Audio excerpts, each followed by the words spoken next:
Welcome to Washington East to West Sports. This is episode 35. I am Matt Beatty, joined alongside, as usual, by Sean Beatty and Kevin Ardall. If you want to get involved in the show, go ahead and tweet us. I'm at Beatty Matt. Sean's at Sean Beatty. Kev's at Kev's Believes the First Team Believes Me at 3.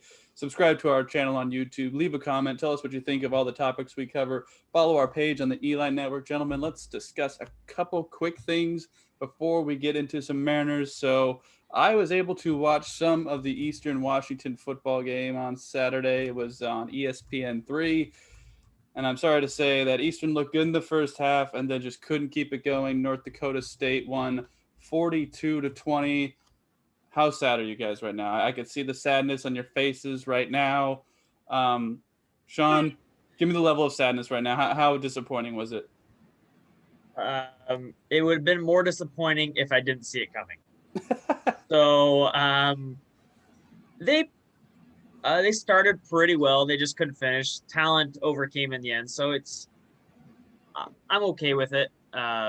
They were in the finals. They had a tough draw in the beginning, but North Dakota State's a good team. So Kevin, did you see any of the game? What were your thoughts on Eastern's attempt to win here?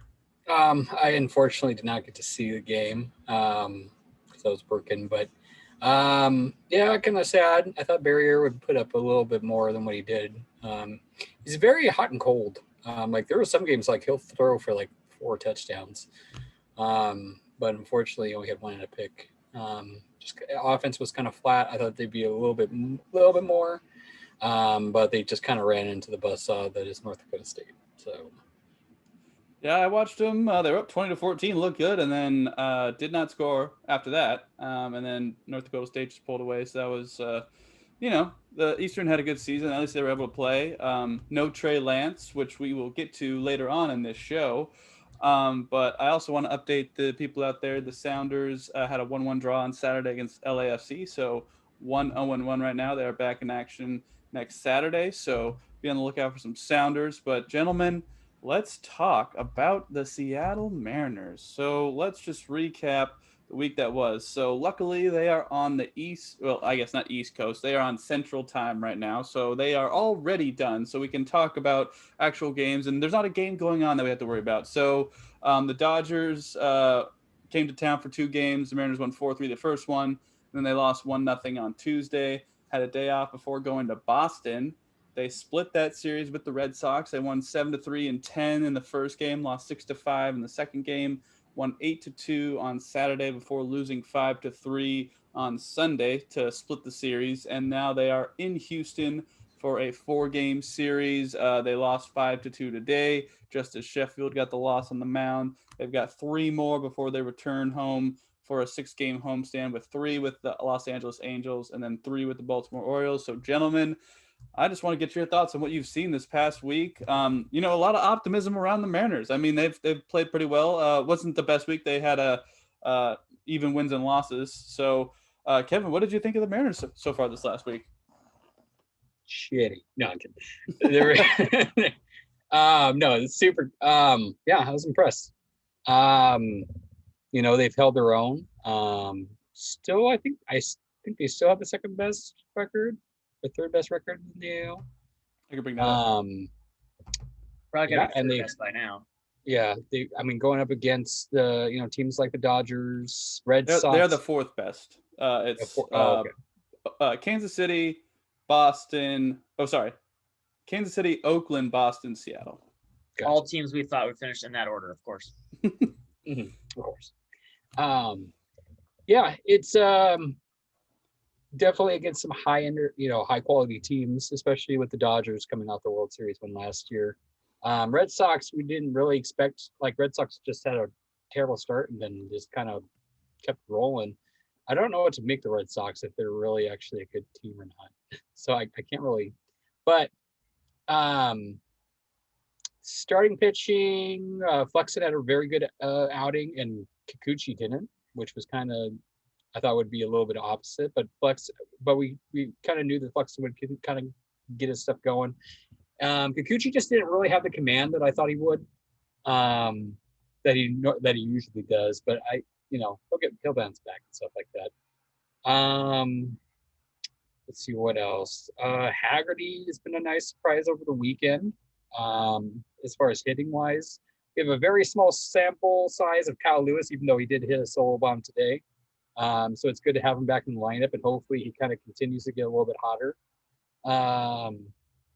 Bullpen's just been great still, especially people like Will Vess, like just solid. I think he's only given up 1 earned run or 2 earned runs like this whole season so far. So I hope they continue that. And also strength of schedule too. They've had the second hardest strength of schedule in baseball so far, and their strength of schedule gets easier from here. So that's kind of a good sign. You know, your fourth best record in the AL with the second hardest schedule in baseball. So, and it's getting easier from here. So you should continue to have good success. And Mariners fans should honestly be super excited because most of your farm system is still down. So like they're doing really good against really good teams with only like a little bit of their prospects up. We still have a lot of really good prospects that have yet to touch this team. So all overall, I'm happy. Sean, what are your thoughts? I thought about this for a while today. I think with how they've played up to this point, you can't be upset. I liken it to, I think it was 2018 where the Mariners had a decent team, but for the first, I think it was 2 months, so over like 8 weeks or so, I think they had the second worst team ERA and were hitting very well. And then it flipped about 4 weeks later. They were the second best pitching team and then couldn't hit. They were the worst hitting team in baseball. And because of that, their overall numbers looked middle of the road, but they were such a bad team record wise because they couldn't do, you need to at least, if one thing is going well, do the other thing okay. And they were both just so, I guess what you put it as unlucky because they just were so bad flipping each time. This time, I would say it's kind of the opposite. The Mariners are getting very lucky in that regard. When something is not going well, the other thing is going well enough to make up for it. So as a whole, the last like 4 years, the Mariners are luck neutral because they finally caught up from their 2018 luck. But I will say, I think because the hitting will come, Kevin said Kyle Lewis starting to heat up a little bit. The ceiling, we will get to like how good can Kyle Lewis be, but he is not a 380 OPS hitter. He is much better than that. Kyle Seager will still get better. I think Ty France might regress a little bit. His advanced numbers show he's going to regress. Mitch Haniger just might be that dude because that's probably just Mitch Haniger. But everybody else, I feel like, other than like Marmoleos, like Kevin's boy Tom Murphy, will get better. He's not a 400 OPS guy. He will hit a little bit more. The issue is how much more are all these guys going to hit? Is it going to be enough for when that bullpen absolutely implodes because it's going at too hot of a rate right now? Now, when the bats heat up and the starters get a little better, will they be able to counter the bullpen implosion that's coming? That's kind of like, like the 2018 where their balance comes in. But I think as of right now, enjoy the ride. The implosion is probably imminent as a team, talent-wise. But Kevin said, and I was talking about this, I was listening to a couple podcasts, and Kevin made a really good point I was going to make, was we're having an infusion of talent here very soon that Mariners really have not gotten in a long time. Like, Gilbert is the highest pitching prospect since Felix Hernandez that the Mariners have had. Like one of the big three, Paxton, Walker, Holton never graded as high as Logan Gilbert. Kelnick is the highest graded Mariners player, period, offensive player since A-Rod and Griffey, and those guys both hit 600 career plus home runs. Like, I'm not saying he's gonna do that, but like two of the most talented position players are at their position that they've had in a very long time. And the guys that were better than them have been like Mariner greats of all time. So we are going to get at least those two infused into this lineup at some point, and that could only help. So I'm excited just to see them and then see and Jerry Dipoto said that he's not even ruling out Julio Rodriguez this year. He might be a September call-up. The rumor is, I'll get to it, Matthew. The rumor is end of this, like middle of next month to end of next month, we might see Kelnick and Gilbert as well. So hold off, Mariner fans. The collapse might be coming. The collapse might be coming, but it will be infused with some very, very special talent sooner rather than later. So I can't wait for that. Yeah, it's been nice to watch them get some victories against some good teams. The pitching has been, I feel it's like it's been a little bit off. Like you never know what you're gonna get each time a starter goes out there. Like it seems like Marco could have a bad day one day and then he'll be really on the next day. Like Kikuchi, didn't have the best start against Boston, but there's his other 2 starts he's been playing well. Flexen has been pretty solid, but he's had his bad starts. I mean, obviously it's early in the season, so you're not quite knowing what the consistency is going to be. But I would like to see a little bit more consistency throughout the starting pitching. The bullpen, as you guys have both mentioned, has been very good to see. So that is something that will probably regress, as Sean said, but it's great to enjoy right now. This is the series. This right here, the Astros are actually healthy. We're gonna see what the Mariners are made of right now. It did not start out well today. The Astros got 14 hits, but that's we'll see what they're made of today or this week. And then in terms of the bats, Kyle Lewis kind of got out of his slump there against Boston, so that was nice to see. Kyle Lewis is back in the lineup. He's, kind of starting to get it going. He had a home run today, his first of the season. So, give him a few games to get back into the swing of things. I'm sure it'll be all right. But, it's just a matter of seeing this team play consistently. And so I kind of wanted to get into the next topic here.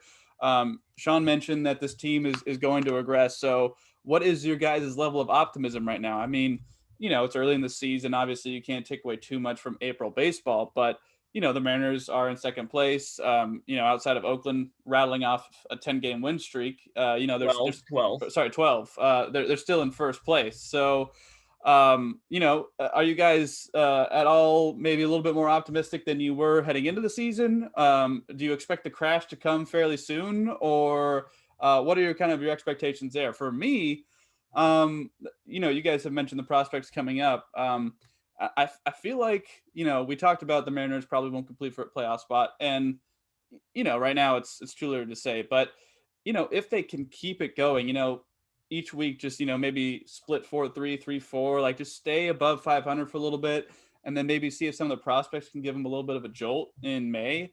You never know. I mean, you never know. I don't want to get my optimism too high because the Mariners will always crush your optimism every year. But it is kind of nice to see them, winning baseball games. And, granted it's early, but my optimism is a little bit higher than it was to start the season. That's for sure. Sean, what do you think? It's probably a little higher. Like I think I predicted them to win 71 games, maybe 73. I mean, no, I don't expect them to compete this year. I don't think until they call up their new version of the Big Three. I don't think that's really the pitchers wise. I don't think that's really like realistic. I think what you have to look for this year, because it's coming, is just how the guys who will be here in the future continue to grow, like the Evan Whites, the Kyle Lewis, the Trammell, who will probably get sent down when Kelnick gets called up, but like people like that, the Cal Raleigh, if he gets called up, like how those guys show something, like the back end of the starter guys, like the Sheffield, the Dunn, the Kikuchi, see what they have, if they're going to be here, what role they're going to be, if they're not going to be here. Just look at, like, it's not even about the results. It's more like the process, like the Moneyball, the classic line. It's not the process, it's about the process. You've got to see how they are doing in their own individual game, not the Mariners as a whole, because the talent's not here yet. Kevin, what's your level of optimism? About the same? More or less, yes. One thing I missed on my notes real quick that I'm just going to touch back to, that was a nice surprise. It's actually Justin Dunn. Justin Dunn has pretty much gone 5 innings and hasn't given up more than 3 runs in each of them. So quick shout out to Mr. Dunn. He's doing a lot better than what I expected so far. Will that stay like that? Probably not.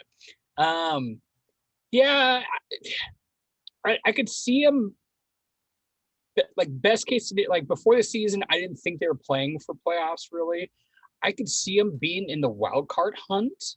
Now, I'm not saying that they're like at the top the whole time, but just because like Anaheim's kind of on their heels, and there's a lot of other like White Sox are there. The AL East is kind of like a weird mess right now. Just with like nobody expected Boston. Tampa Bay is always still really good. Toronto's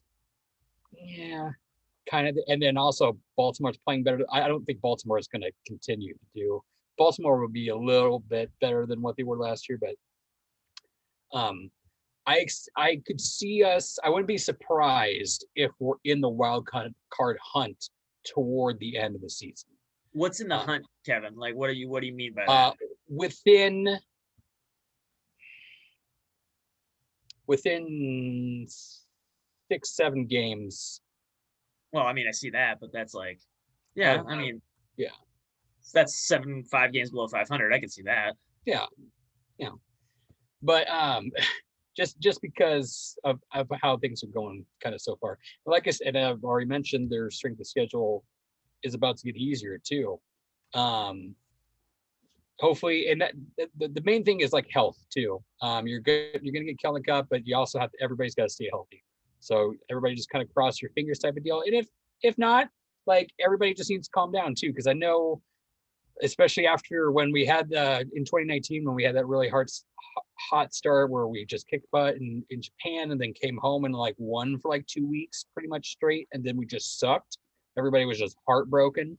Like, if we don't make the playoffs, it's all good. Like, this team has shown you that it pretty much can compete with barely any of its pieces up. Like, I will take that right now. This is already a win for me, kind of. I don't want to say that it's really too early. And I still want to see what Kelnick does. And like as Sean mentioned, we might see Julio this year, and possibly we're probably going to see Logan Gilbert as well. This is already kind of a win because one, Haniger's back and he's looking great. Like, honestly, at this point too, I'm kind of a little bit wanting to keep Haniger. I might be on the Sean train of shipping Kyle Lewis off. Haniger is oh my gosh. But I don't know. Took you 2 years, Kevin. You came around. Like, I still like Kyle Lewis. And I do too, but somebody has to go. Like, so there's not 4 outfield spots. Well, you also have a DH spot too, but Ty France is playing there, man. Like, honestly, I think Ty France is going to be at second. Yeah, I think so too. Despite Dylan Moore being he's been great defensively, but he just can't hit anything. But yeah, his hitting, like, I don't give a like, you got to hit something, bro. He has been a stud at second. He's made some crazy catches so far. Even like when he's on the shift and he's like more kind of toward the shortstop side, he's made some nutty catches. But you honestly, you need that power, especially when we're going to have hitters row, type of deal. If you keep, for example, if you have Julio, Kelnick, Haniger, Lewis, if you keep Seager, and Ty France, like, you got to have him in there pretty much. He just can't be so bad at second base. Like, Ty France is so bad at second base. It's really bad. Yeah, I mean, we'll see. I mean, I agree with you, Kevin. I agree. Like, that's probably where they should go. But and actually, they've shown a little. Their Woodward, their infield guy, has shown a propensity, because J.P. Crawford was not a great defensive player before he got here and turned into a Gold Glove winner. And honestly, so that they can do that. This is the year you should put him at second. Like, let him get those growing pains out. Yeah, defensively, like, especially like toward the end of May, beginning of June. If Dylan Moore is still doing what he's doing and hitting like 150 or below, like, ship him to Tacoma, put Ty France at second, bring up Kelnick, and see what you got. Like, I mean, yeah, it's weird. You guys always mention the crowded outfield. Obviously, everyone can't play every night. Like, I don't know what it means to you guys to have depth. Like, are all these guys have to be starters? Like, I just don't understand. Like, you've got to have people behind him to like take in case injuries, in case something happens. Like, your number 4 prospect in all of baseball is not a backup outfielder, Matthew. I didn't say he's a backup outfielder, but I'm saying there's something to having depth. Like, you can't just have your starters and then have nothing behind them. You know what I mean? Jake Fraley is your backup. Those are the caliber of players that are backup. Technically, at this point, I think Trammell kind of would be your backup when Julio comes up with Kelnick, and then Haniger is your DH. And then, and honestly, people are going to need days off. That's kind of the beauty of a loaded outfield too. You can give people like a day rest. Like, you could give Kelnick a day off like once a week, or like if Julio needs a day off. No, they're both going to be like 22. You play them, you run them out there. That's when they're most valuable, is when they're 22, 21. Like, young players are the most valuable prospects in all of baseball. Valuable if they have a pulled hammy. That's when they're not going to pull the hammy. Like, you run them out there every day when they're young and burn them because he's not signing again. So you run him into the ground in 6 years. Like, that's what you do. That is baseball 101. You're a dinosaur at 31 years old in baseball.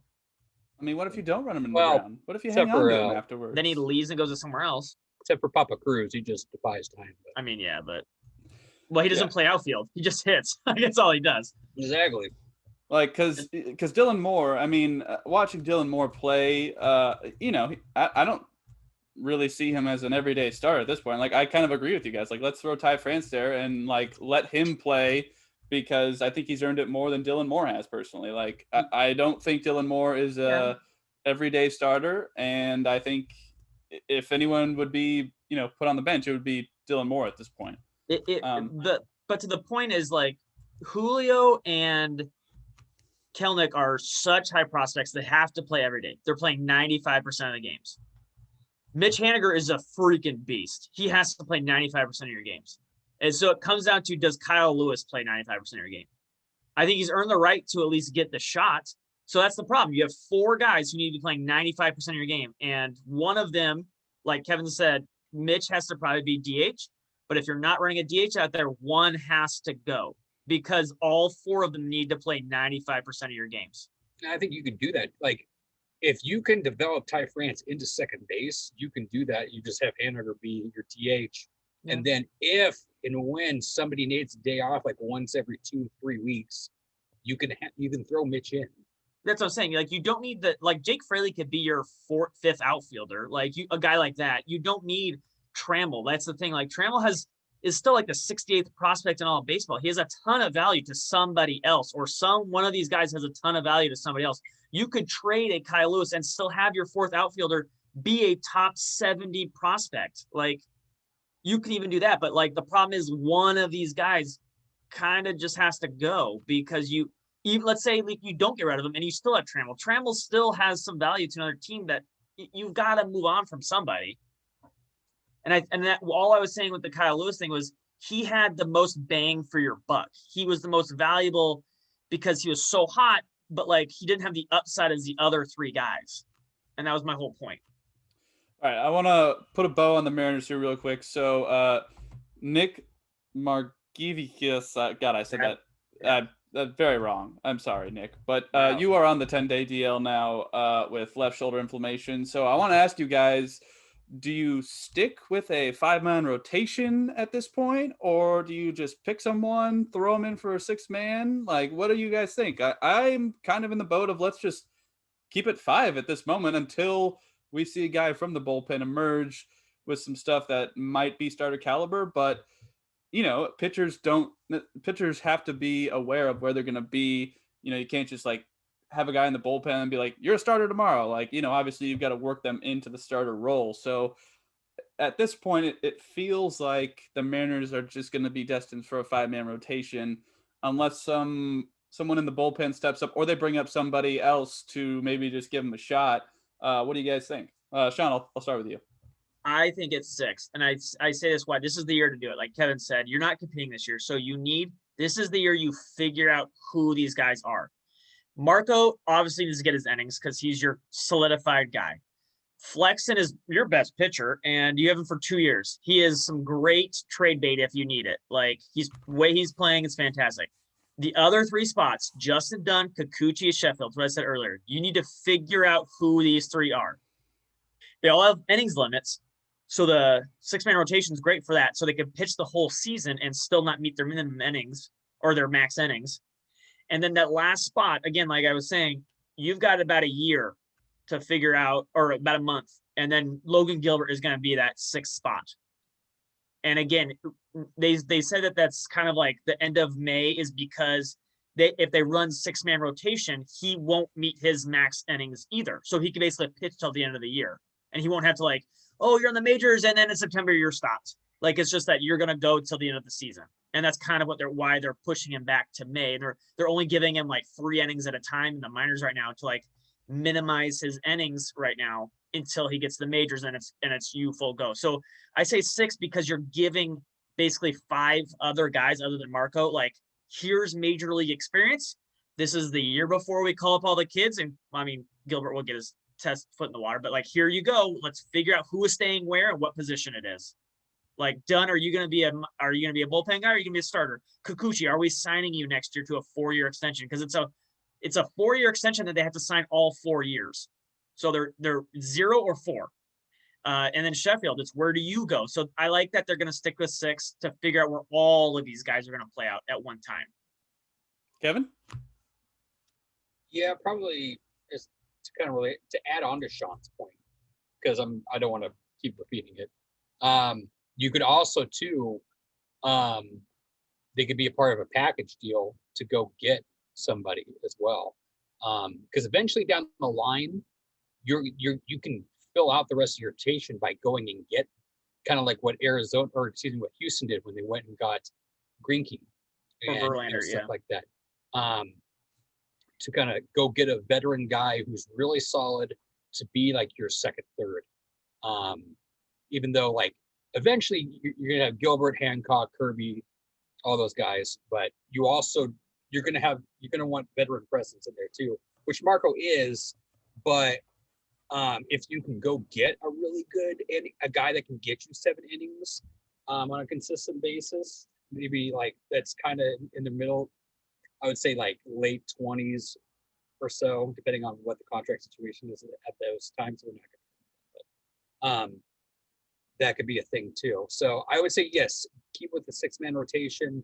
I'm very interested to see how Kikuchi bounces back, just because he's shown very good stuff so far, and now this is his first kind of hiccup or like road bump. And I want to see him kind of try to push 6 innings, if not maybe even 7 innings when he's really hot, and see if he can kind of keep that consistent basis type of deal. Because when he's on, like, he throws some nasty stuff. Like, it's very impressive to see what Kikuchi can do. And with the rest of the guys, we'll see what they can kind of maintain. I've been very impressed with Dunn, like I said, so far. Sheffield's kind of been hit and miss. So other than that, bullpen or you package them out. All right. Well, hopefully the Mariners do not hit like myself in MLB The Show, because I'm terrible at hitting. Very good at pitching, though, so I'll take anybody on the mound. So let us know what you think of how the Mariners are doing so far. Your level of optimism, go ahead and tweet at us. I am at @Betty_Matt. Sean's at Sean_Betty. Kevin at Kevin believes first team believes being a 3. Subscribe to us on YouTube. Leave us a comment. Let us know what you think of this crowded outfield the Mariners seem to have now. But, gentlemen, let's get on to the Seahawks. So let's do a couple of smaller news topics before we get into the draft. So the Seahawks did sign Pierre, I hope I'm saying this right, Desir, 1-year deal. He is a cornerback. He played last year with the Jets. Geno Smith has re-signed to be the backup quarterback for the Seahawks. And I did see on Twitter today from Field Yates that the Seahawks are trying out running back Donta Foreman. No, it's not Devontae Freeman. It's Donta Foreman. He was a running back for Texas. So they are trying him out. I don't know what that necessarily means, but I imagine it probably wouldn't be very much money for a contract. So any of these things pop out to you guys? I will say the Desir signing kind of makes me feel like they probably won't draft a quarterback. Like, I feel like that's very unlikely at this point. Could be wrong, but maybe they want to pad out that DB room just a little bit more. Geno Smith, not totally surprising. I'm sure he's probably coming back on a fairly reasonable deal. And then, Donta Foreman, he could be running back depth, but he could also be cut in training camp. So I don't really think there's too much news there. Anything pop out to you, Kevin? Yeah, let's start out with Desir, former Seahawk, that they shouldn't have let go at the time to keep Mr. I'll let Sean kind of go into that a little bit more for his hatred of Procise. But it's a strong word, but it's fair. Yeah. With the Jets last year, kind of sucked at, but honestly, other than May, who's really good on the Jets? You can't. Your skill can only go so far, type of deal. Even with Jamal Adams. So we'll see. I mean, he's coming back to a system that it's easier for him. It's more familiar to him. Maybe he might shine. He's just going to be depth, to be honest. If I'm being frank, if he makes the team, and I'm just putting like a because he might not. Let's see. What was the one they signed? What was the second one? Geno Smith. Oh yeah, Geno Smith. I mean, if Russell goes down, season's over, so it doesn't matter. And then the running back, I don't know what the hell they're doing, to be honest. Like, you have Chris Carson, you have two running backs that you draft, technically three in Penny. 3 running backs that you drafted that apparently you don't like. And you re-signed Alex Collins. So it's like, why are we looking at a sixth back? And we have a fullback in Belor. What are we doing? Like, we don't need to sign a sixth back. I know. I don't Pete, I'm not going to try to go too deep into it. I'm going to try to refrain.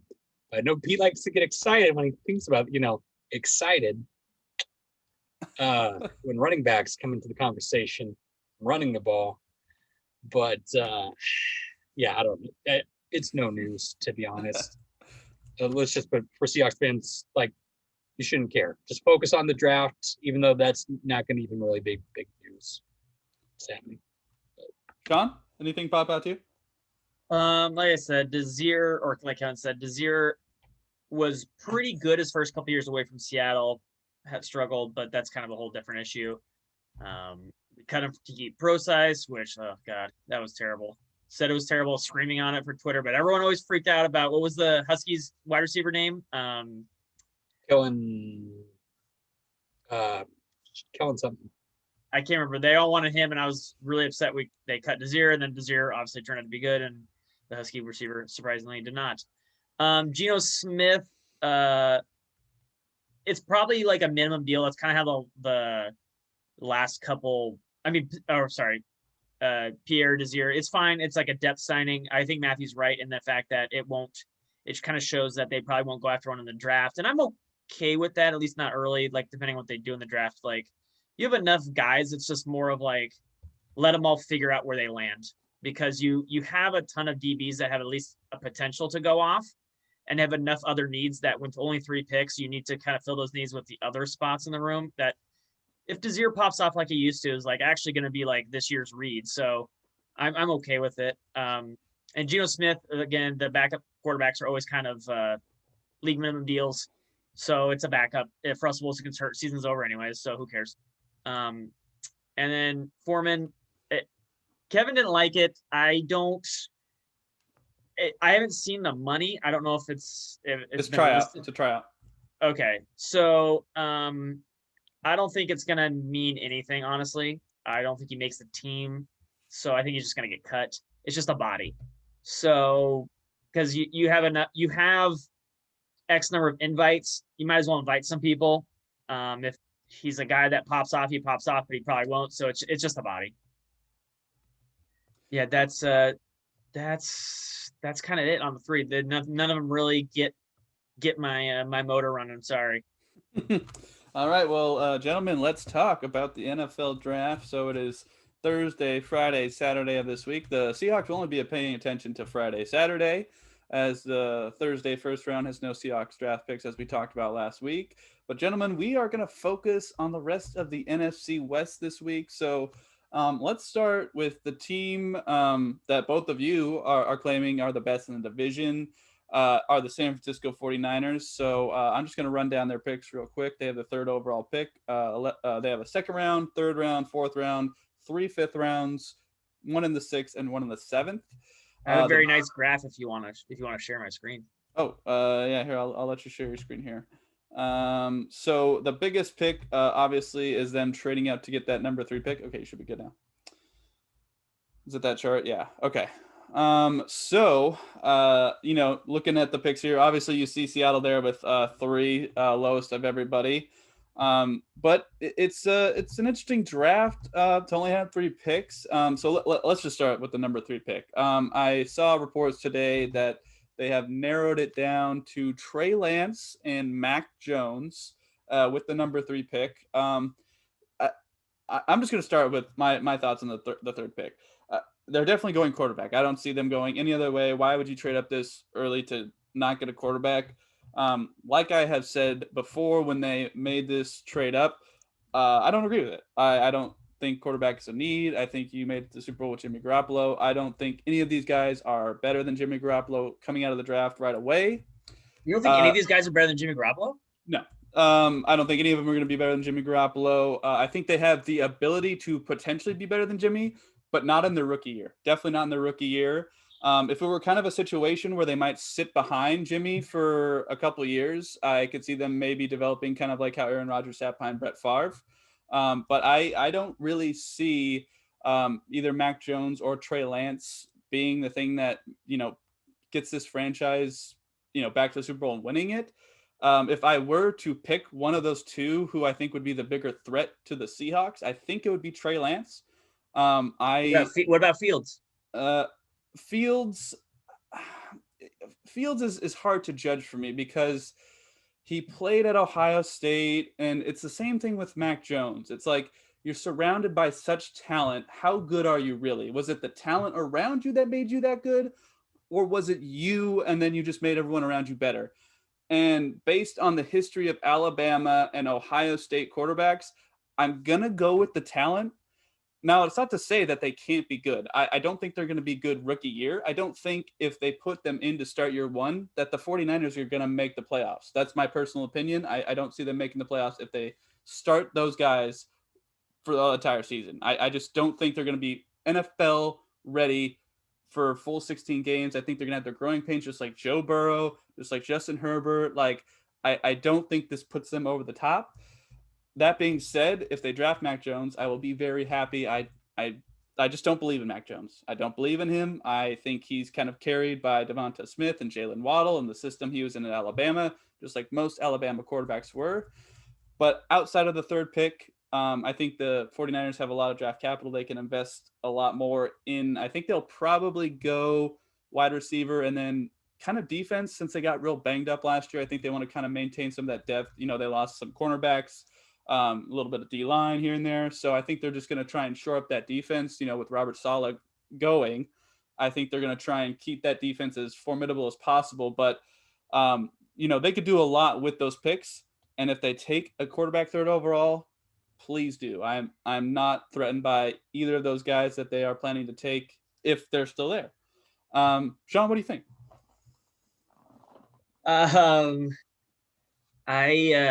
I think it's interesting to say that Alabama and Ohio State quarterbacks are not good because they're Ohio and Alabama. Alabama discovered modern analytics, as Nick Saban said recently on a podcast, and said that throwing the ball is good. So Mac Jones is like a very unique Alabama quarterback in the fact that he's actually had analytics for the first time. With that said, I would assume I want them to draft Mac Jones. However, let's say I disagree. I think if they draft Mac Jones and don't get hurt, they still make the playoffs regardless. I think they're so much more talented than a lot of teams that they'll make the playoffs with running out anyone short of Mitchell Trubisky if they're healthy. Like they won 6 games with like nobody on their team. And so they're going to also play a 4th place schedule this year too on top of that. So after they played a 1st place schedule, lost their whole team and won 6 games. I don't. They're going to play a 4th place schedule and have their team healthy. So I don't see that. I would say Fields is probably the one I'm most nervous about. because I think he could do a lot of damage with that team and those wide receivers. You get a lot of athletes in that backfield that can make it scary. Again, Ohio State, just saying Ohio State, writing off certain guys from colleges because they went there and because they're loaded around them. It is hard, and I agree, Matthew, that a lot of teams tend to be loaded, but there is a tipping point where how do you know it's not the quarterback? Like we saw it with Trevor Lawrence when he was out. Clemson was obviously not the same team. We did see Justice Fields when he played Alabama, threw for like 500 something yards. Like he was great and broke a rib. Like he did everything he could do, despite like even the talent around him. He was making the plays. So, and that one game is not enough to make his career, but I would think that is a little, that makes me a little nervous. It is, the 49ers have done a lot right, I feel like, recently, and they should get more of the benefit of the doubt than a lot wrong. Can I just say, Kevin, before you give your spiel, let me list the Ohio State quarterbacks recently drafted. 2019, Dwayne Haskins, didn't work out. Cardale Jones won a national title, 2016. Yeah. 2011's Terrell Pryor. He wasn't even a quarterback. Yeah. Troy Smith, 2007. And then Craig Krenzel, 2004. Steve Belsari, 2002. So, I mean, the track record is just not great. It takes one. Michigan, their rival, they suck, except for one guy named Tom Brady. Like, who cares? Like, it takes one guy. It doesn't. It's like the Mariners thing. Because the past has been bad, it has no effect on the future. It doesn't affect that at all. That is built-in bias that our minds project. There is nothing there that helps that. Past failures, Cardale Jones is not going to affect Justin Fields' play on the field on Sunday. I'm sorry, but that's just not going to happen. You can judge him for him, not for the past quarterbacks. Kevin, what are your thoughts? To kind of tap off on that too, yeah. I kind of, on that end, I agree with Sean. I'm just like, for example, like before Aaron Rodgers is at Cal, like who gives a crap what the quarterback? Name another Tennessee quarterback other than Peyton Manning. Like, I mean, exactly. I mean, so yeah, it's. I would say, if I were to do it, because sorry, as I was saying in previous podcasts, looking at the tape for Mac Jones, it makes sense, just because of the system that they're in. But the Trey Lance thing also makes sense too, because even though he slung it more at North Dakota State, they also still did run the ball as well. And that's the thing too. You're going into a system where it's not going to be all reliant on you too, so it kind of helps, because Kyle Shanahan's still going to mainly run the ball. Now, I don't know if I would agree with Matthew's statement saying every quarterback in this draft is worse than Jimmy Garoppolo. I think if you put Trevor Lawrence on that team, signing up for Trevor Lawrence every day. Yeah, Trevor Lawrence with that team would just that. There might be 5 quarterbacks I would take over Jimmy right now. Like, even Zach Wilson probably with that team is. I mean, you could even talk me, Kevin, in the 3 we've talked about, and those 2, you might be able to talk me all 5 of those right now over Jimmy G. Jimmy G is like pretty insane, but all right, fair enough. It's not that, I mean, Jimmy G can still do certain things. It's not like Jared Goff or like Jimmy G is like what, the 15th quarterback? Like he's completely average. How much? Probably a little bit below. Like he grades like the 20th quarterback in the league. Like so you're saying that, Matthew, that most of these quarterbacks will be worse than league average? Well, okay. What I'm saying is, in the first year, they are going to be worse. They're going to be worse than the league average, without a doubt. I would say. Sorry, Kevin, go ahead. Maybe. And to agree with Matthew's statement, yeah, because of rookie years, there's a learning curve in the NFL. Matthew, you pointed to Burrow and Jacksonville. Both were Herbert. Both were playing well, but didn't win games because their teams were trash around them. Yep. And Burrow won games, and then his leg exploded. Like, that wasn't completely small sample size, but rookie quarterbacks just tend to have growing pains. Like, but it was just the 2 you mentioned were like they were actually very good. I kind of see both sides, and also to Sean's point, like say if you put Joe Burrow behind in the 49ers uniform last year, yeah, that's very scary. I don't want to see that ever. Like that just makes me want to throw up just imagining that. But honestly, in my opinion, no matter who they draft, I think they're going to get an upgrade, whether it'll be next year or not. I don't think it matters as much. I think you're getting about equilibrium. Even at their worst, you're kind of getting equilibrium. Sure, Jimmy might have some little bit veteran stuff over them, but all in all, I think the grade play at Jimmy's best and their worst-ish is going to be kind of even. Yeah. Maybe a little subpar just because veteranness helps a little bit. But they're going into a very easy system with a really good defense. And now the secondary kind of got shredded a little bit. We'll see what they do in the draft to kind of replenish that. I think that's what they're going to address afterwards too. I think they're going to go quarterback, and then I think they're going to just address that secondary and then fill holes elsewhere. But honestly, it's not really a good win as a Seahawks fan. It's not a good win because they're going to get an established quarterback. You just got to hope and pray that they suck like really bad. Yeah, your downside is you hope that Jimmy G is their starter, who already went to Super Bowl 2 years okay, ago. well, let's move on to another team here, but I want to go out on this beforehand. So who are your top 3 quarterbacks in this draft? Because San Francisco is theoretically going to get number 3. So Trevor Lawrence is one, obviously. That's okay, so I would say for me, it's Trevor Lawrence, and then I would probably go Justin Fields. Although, sounds like the Jets are leaning Zach Wilson. I would take Justin Fields. I agree with your Jets. I agree with you, Matthew. I would Justin Fields too. And then third, I just prefer the athleticism of Trey Lance over Mac Jones and Zach Wilson.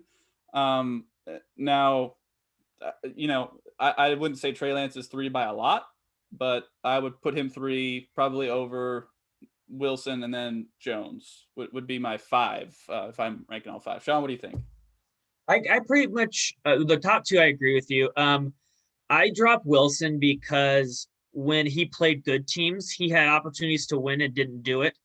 Justin Fields, every time that he could against a good team, did everything in his power. I mean, he put up almost 600 yards against Alabama.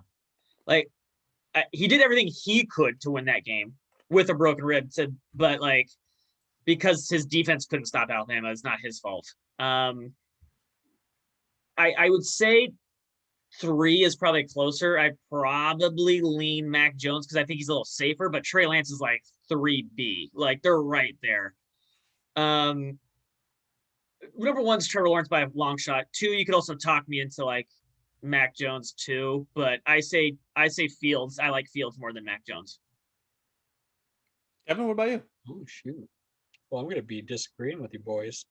Trevor Lawrence at 1. There's just no. I do go Zach Wilson too, just because even though Justin Fields, as Sean mentioned the points, Zach Wilson's upside with arm ability and mobility is just, I'm not saying he's Mahomes-ish, but he has Mahomes-ish qualities. And this is a very copycat league, and you want a quarterback that can kind of resemble Mahomes, so to speak, that can do crazy throws like that. Is he big enough to withstand that play style? We'll see. That's my issue. But I just the arm talent and we'll kind of see what happens with there. So I would take him with 2. 3, it's kind of difficult for me because if you're going talent wise, I would put Trey Lance in there just because I've seen what this kid can do, and he's nutty.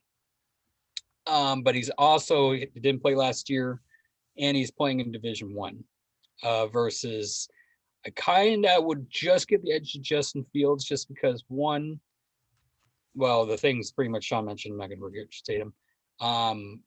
But he's played better teams.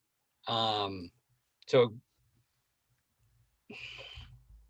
it's kind of hard to say too because are you doing an A and B too? Like a 3A, 3B? Yeah. If I were to do it, if I want to win now type deal, if it's a win now, like if I want to have that quarterback win in the next 1 to 2 years, I'm going to take Justin Fields. If I'm looking for a guy that I can develop to be into a beast that just like Mahomes people for like the next 5 to 10 years, then I'm going to take Trey Lance. Just because I think his upside is higher, his ceiling is higher than Justin Fields. I think he's going to take more time to develop, but who knows?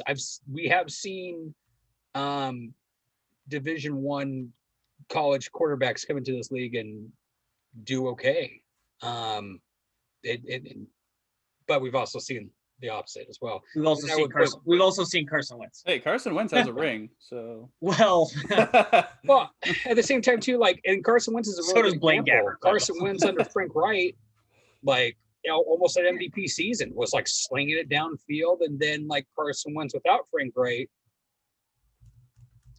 and then you have like guys like Matt Ryan, who went to, you know, Boston College, came into the NFL, did just fine. Now he wasn't like going beast mode, but he's like a top, I would say at least a top 10.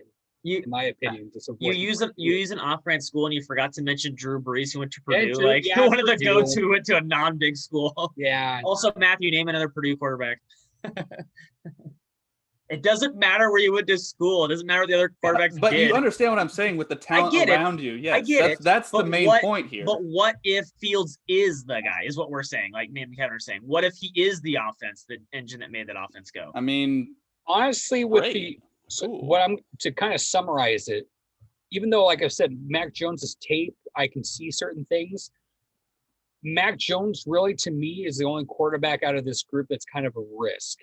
Zach Wilson kind of has a little bit to it, but I think the arm talent and his intelligence will kind of prevail, especially since you're going to be drafting a lot. And I like Robert Saleh as a coach too. We'll see how he drafts, though. But that's a different story. I think Robert Saleh is going to be drafting hopefully a really good defense over there, because and that will help him too along the line. But honestly, that's why I said, Matthew, there's like, I agree with Kevin, a lot of talent, and the only questionable one is the one I have lowest, or the one that I don't have lowest, but like the one that I have most questions on is Mac Jones. And that's why I think a lot of these quarterbacks could be better than Jimmy G right off the bat, because I think their upside, and if they figure it out quick, like Herbert, if they're all like Herbert, boom, it's like they're all better than Jimmy G day one.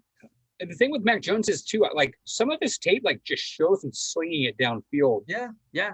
Unlike Alabama quarterbacks, it's kind of like, and I think it could be fixed too, because that some of it's with accuracy, and then some of it's like he's overthrowing it by a lot, and he showed it at his pro day too.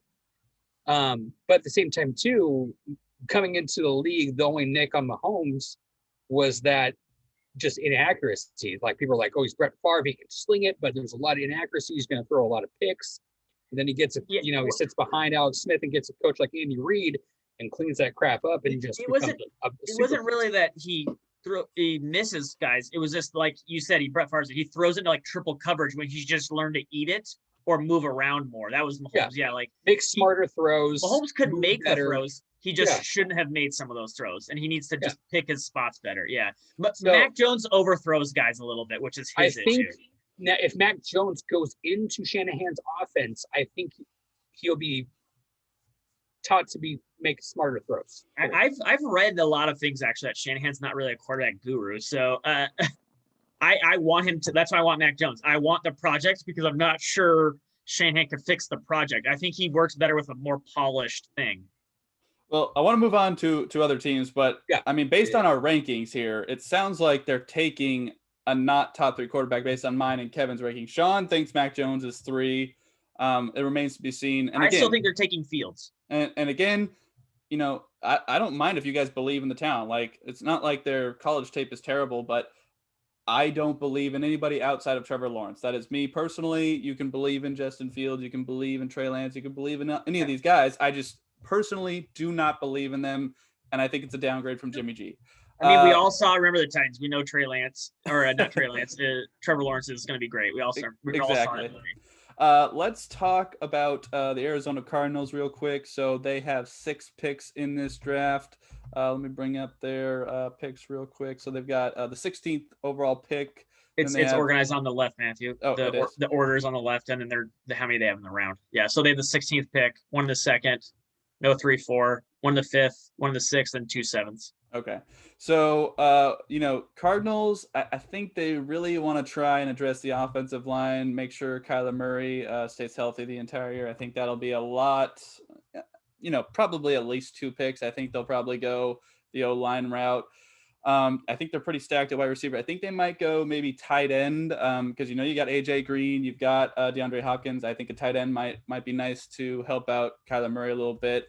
And then, I would just pad out the rest of the defense. The D line, you got Chandler Jones, JJ Watt. I think you're probably set there. Linebacker, you had some guys emerge last year, so I think you're probably all right there.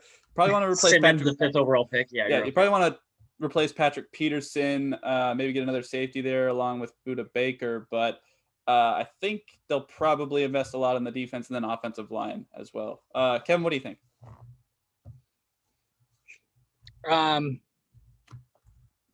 You kind of, if we're talking about what we're doing in the first round, I would probably, if there's somebody there, I would try to get a guard or like a tackle.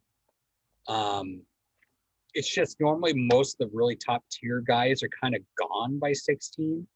That, or if they want to try to trade up to get one, just because that was their main problem. Now, the center that they got from Oakland helped them out a lot.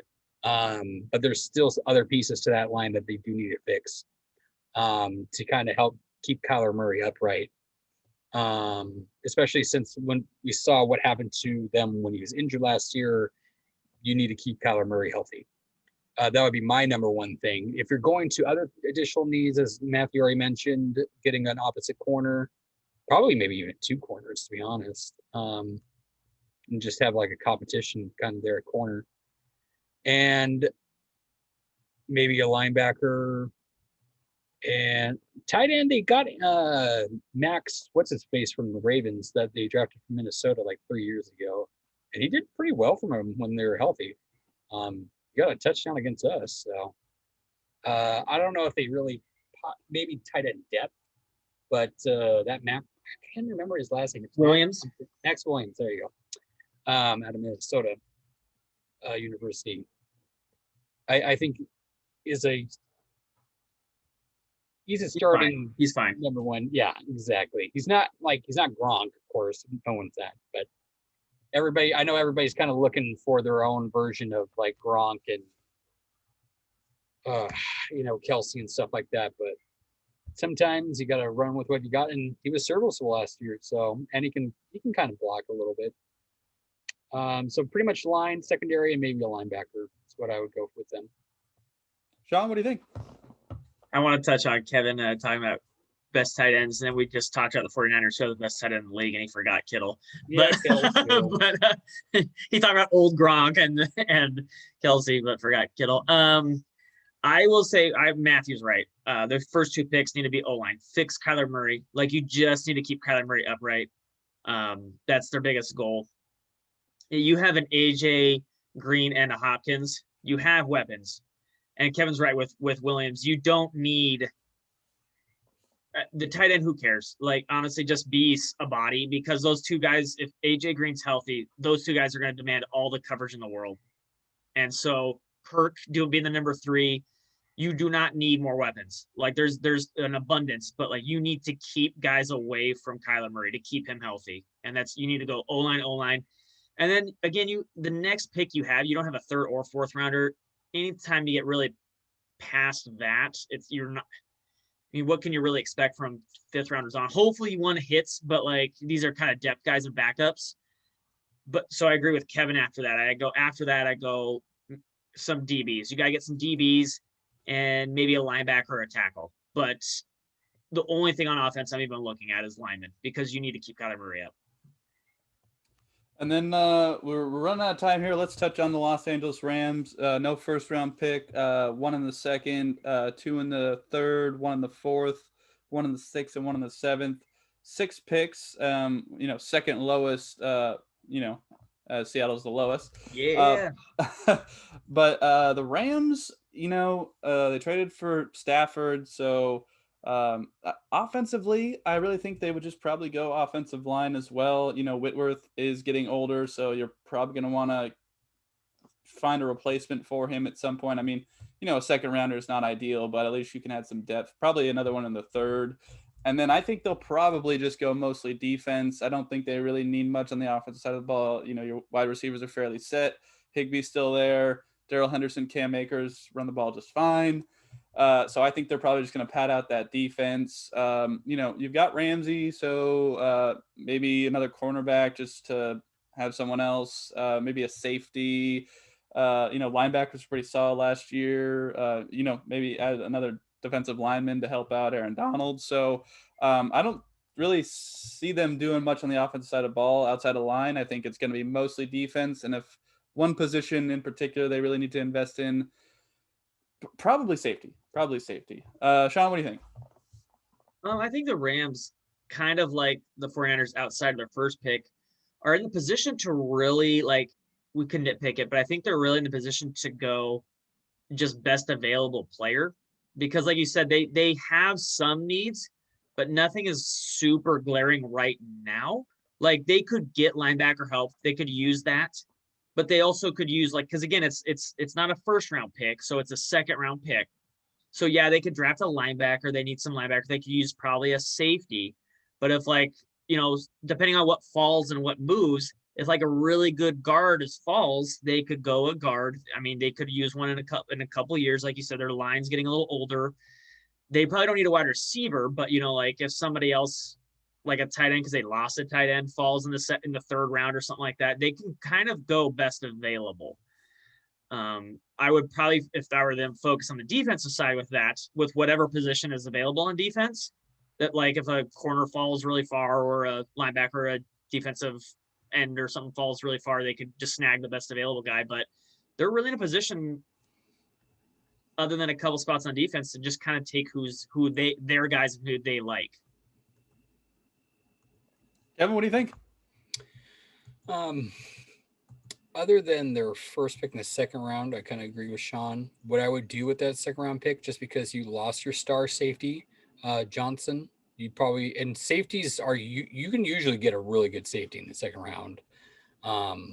Most of the time, I mean, there's usually one or two safeties taken off the board, but usually the top safeties are kind of still there. So I would probably try to replace Johnson with your second round pick, and then kind of from there, corner depth on the other side of what's his freaking face? Ramsey. Yeah, Ramsey. Outside linebacker. And then probably interior depth, because Brockers is getting older. Brockers has been in the league since like 2013. Wasn't he part of the RG3 deal? Yeah, so he had been 2013. Yeah.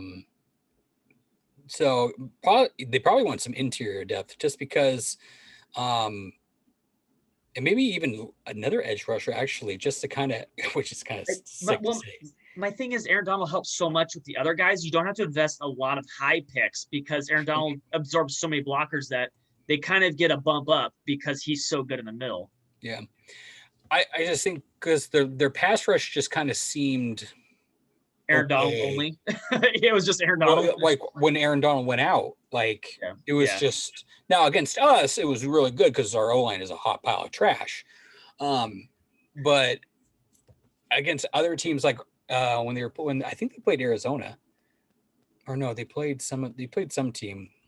I don't think it was Arizona, because Arizona's O-line's a hot pile of trash too. They were kind of having a little bit of difficulty getting to. Wasn't it the 49ers? Wasn't it the 49ers? Oh, yeah, they did play the 49ers. Yeah. And the 49ers had a good low line, too. O-line, and they were just like, because the 49ers were a mess, but they were still giving the Rams trouble because they couldn't get after Mullins or whatever it was. Mm-hmm. So I think that's something needs to be addressed eventually. I don't know if you have to do it with your second round pick, but like, I would definitely go interior depth. Like I said, get like a nose tackle, or, just defensive tackle.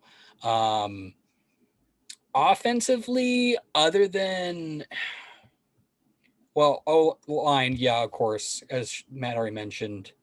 And just depth too. Depth always is nice at O-line, to be honest, just because it's just bigger. People just get hurt. Maybe a third receiver. just I don't know, because you have Jefferson, so I don't even think you need that. Maybe a backup tight end now that Everett's with the Hawks. And that's kind of what I was saying. Like receivers, you don't. Maybe a tight end, but yeah, if one falls Just to you. because you still have Cup, you have Woods, and you have Jefferson. Those are your three. So They like Reynolds, so they'll probably still roll him out there. Well, isn't Reynolds gone? Yeah, I thought Reynolds was. Oh, gone. Reynolds left. Oh, okay. Yeah.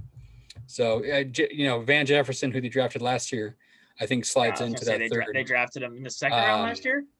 I can't remember where they drafted him. It was second round. Yeah, they had 2 second-round picks, I think, and they took with. But other than, maybe a kicker. I don't know. Just, best available guys. Like the Rams are in a nice position, so. All right. Well, we have reached an hour. Go ahead and let us know what you think before the draft happens on Thursday. I'm at Betty Matt. Sean's at Sean Betty. Kevin's at Kev's Lead the first team. Billy's being a 3. Subscribe to us on YouTube. Leave us a comment. Tell us what you think of how the draft might go or how it goes after Thursday. And then tune in next week. We're going to probably be breaking down the rest of the NFC West as well as the Seahawks lone 3 picks. So tune in next week to kind of see what we think of how the teams will shake up now that the draft has occurred. So are you guys going to be watching anywhere, or do you have plans to watch the draft? I probably won't really be paying too much attention outside of maybe checking my phone every now and then, but you guys watching it? You planning to watch it at all, Sean? I'll probably have it on, but I probably won't care too much. I'll probably be doing other stuff. I'll watch the first night I usually watch, and then depending on what I'm doing, maybe I usually don't watch day 3 at all. Let's be honest, the Seahawks are trading that pick anyways. They're not drafting the second. It's also slow for TV too. It's like just because I might watch like the first Seahawks pick, and that'd be and but then again, I'll keep track of it, and then they're I'll going to trade it. They're going to trade it. They're not even going to take that second. They're not even going to draft in the second round. Well, I mean, like eventually, once they get to their pick, I'll turn it on, see what they got, and then just go. You'll have watched 7 hours because they've traded it twice, and Kevin's still hoping for that first pick. I'm just also intrigued too, just because I like to see what other team. Like I'm intrigued to see what the Dolphins are going to do because they have 4 picks in the first 2 rounds. The Jaguars, the Jets, like. Seeing how these teams are going to revamp, especially since the Dolphins are they were good last year. And now you're adding 4 picks in the first 2 rounds to that team. That graph said they had the 3rd most draft value, and they're way down there. Yeah. Yeah. So, now you also have the Ravens with 2 first-round picks too. All right. Well, hope everybody has a good draft, a good week, and we will see you next week on Washington East to West Sports.